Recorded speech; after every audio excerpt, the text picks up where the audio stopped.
Alright, so first things first, obviously I already have the shifter selector off, but you take this 4 bolts off. That's for that top part. There's an Allen wrench on what would be the front side of the transmission. You take that because that has a little nipple that holds it, so once you take that off, this thing will slide right out, just like this. And here's the Allen head bolt, and as you can see, it just holds on right here, so it cannot be pulled out without this coming off. So that won't come off even if you have the 4 bolts off. So that's step one.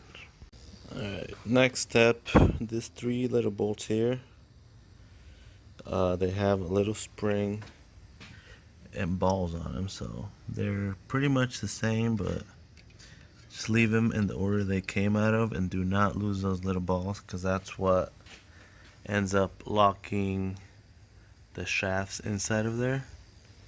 So that's next. Alright, up next we do the reverse sensor. Get that out of the way. You can see that's when it goes in reverse. So we'll set that aside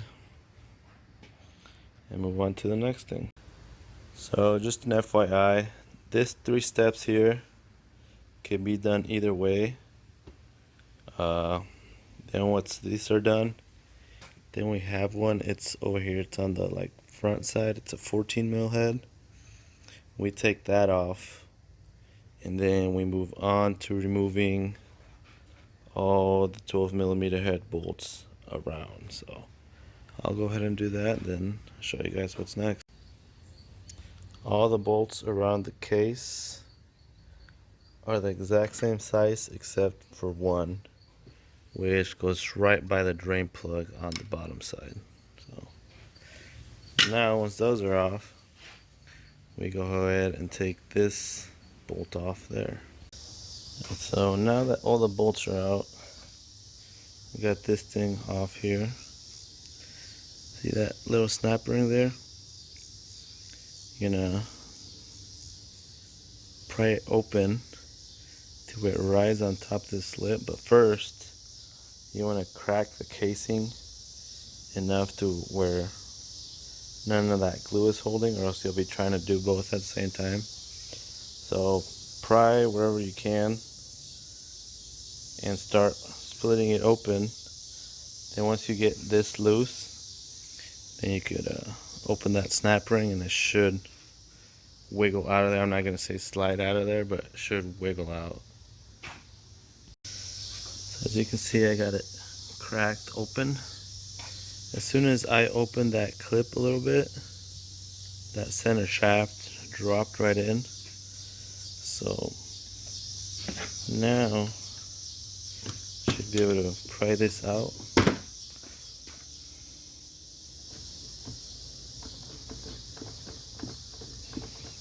I'm gonna have to do this off camera so I don't have anyone to help me lift it, but see how it just starts going up. If you lift up evenly, should be able to just start sliding up. But I'm gonna do that off camera, but like I said, it starts splitting up even more, so now I'm just pretty much wiggling it out of there. So sure enough, as soon as I put weight lifting up on both sides evenly, it slid right out. Just how I was prying it, it was only putting pressure on one side. So now we just gotta carefully lift those 2 shafts out together. Then we can get to the diff right here and swap the ring gear, because this one still has a Type R ring gear. So we'll stop that, torque it, and go back in reverse order. So, but we'll keep continuing on this.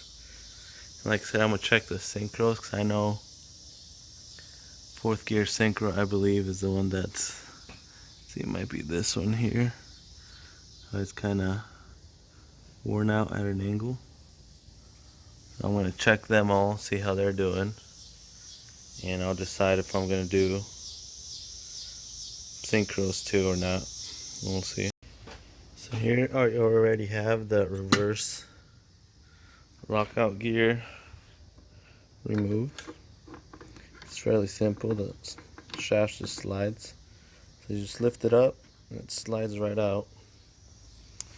Then you take off those two 10mm to remove the reverse selector. Pull that out, and then you should be able to pull the two main shafts off. But I'm gonna wrap them up with towels and put duct tape just so it keeps them together. And then I can set them down. That one I have to fuck with them, hopefully. Then it'll keep them from banging on stuff. So I'm gonna wrap them up. We'll take that selector out, wrap them up, then should just lift off. And I'm gonna set them down once they're wrapped up. Then should be able to access the diff and remove it. So like I said, wrap them up in paper towels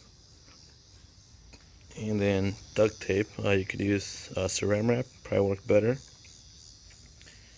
But input shaft comes right out. Everything just kind of wiggles out.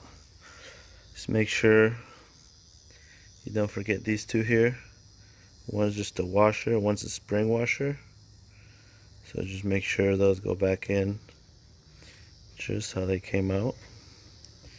And I'm not going to mess with that. I can't really see what synchro is worn. I have found a few small shavings here and there, so maybe once I clean the case all out, go through the gears, hopefully it gets rid of some of those shavings, and I'm just going to put it back together since it's just going to be a temporary tranny.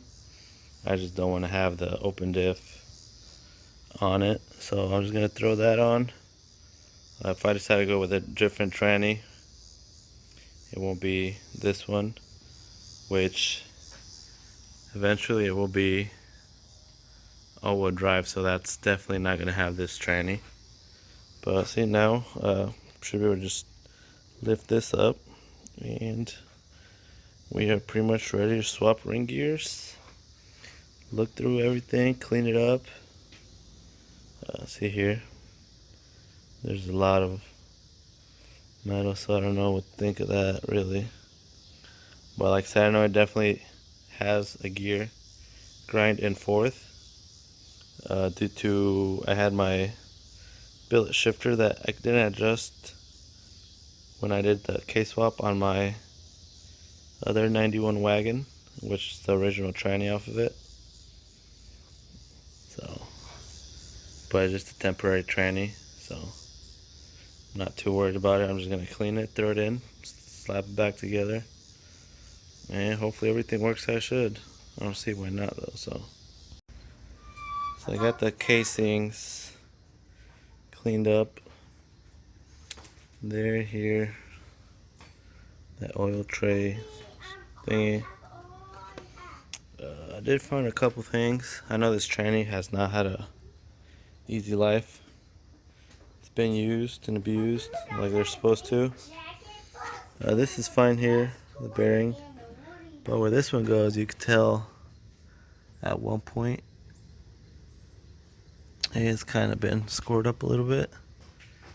I know this tranny broke a couple axles at one point. These aren't too bad, but they're also scored a little bit. But like I said, it's just a temporary tranny. So over here, excuse me, we're gonna compare diffs. Obviously, that's open. This one is Type R. So now we just swap over ring gears and throw it back in. Those bearings, they were in oil and they're still a little loud.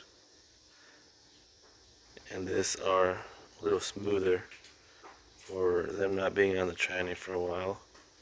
So this bearings definitely need to be replaced anyway. So obviously normally you want to do new bearings, but being that it's a temporary tranny for now, I'm not worried about it. If I decide to keep it later on, I'll tear it back apart and replace all the stuff that needs replaced. But for now, we take that off, torque it down, and reverse order back on the tranny. So I got the ring gears off. Obviously they're as tall. The only difference is obviously Type R split right here with the clutch packs inside versus Type S is not. Also, the Type R bolts are slightly longer, obviously because this goes lower and there's more area to grab right here. So obviously I'll be putting the Type S ring gear on the Type R diff, but I will be using the longer Type R bolt. So ring gear is on. Bearings are a little loud, but like I said, they're not as loud as this one's for being dry. So I'm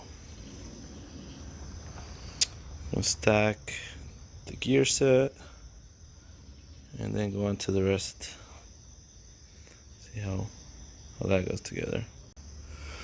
Drop right in, wiggle it in. Now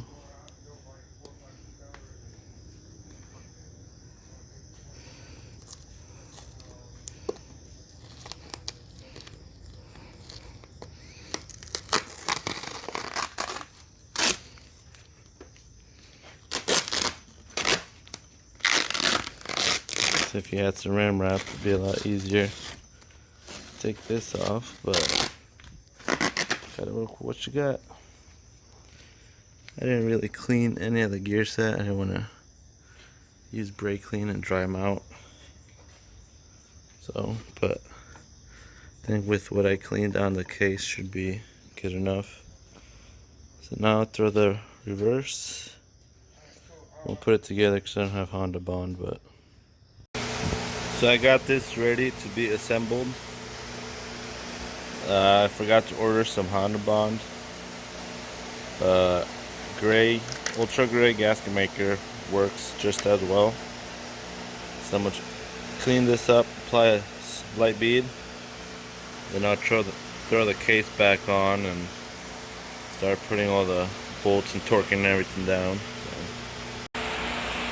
So I laid up a small bead, then I just tack it so it gets it down even, so when you press it there's no areas that don't get, you know, all covered.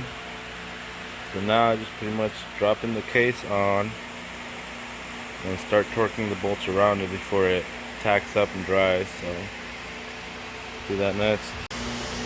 So I got them torqued down 20 foot-pounds all around, kind of crisscross. Once you set the case in, you'll want to wiggle it in, then open that as you wiggle it down. This will not fully lock. Once you have this, the case bolts all torqued down, what I did was I flipped it around and just kind of put it like 1/4 inch from the ground and just drop it. So then this, once you're open, this should just drop and lock on that groove. You'll hear it once they drop and lock. And then now you pretty much go through this one's reversed, well, shift selector, and then this one, the one that holds the reverse rod for the gear, and then you're pretty much set and done. So I'll go ahead and throw those on, then I'll be done, and just like that, there's now an LSD in the transmission right there. So I just checked all the gears going fine and everything. So let it sit. Then I might go out and clean all that excess on the outside. I'll probably just leave it. Let it settle, and it gives me time for my main seal to come out, come here. Then I'll throw it back on the motor. But for now, good to go. Now I just wait. Ready to go.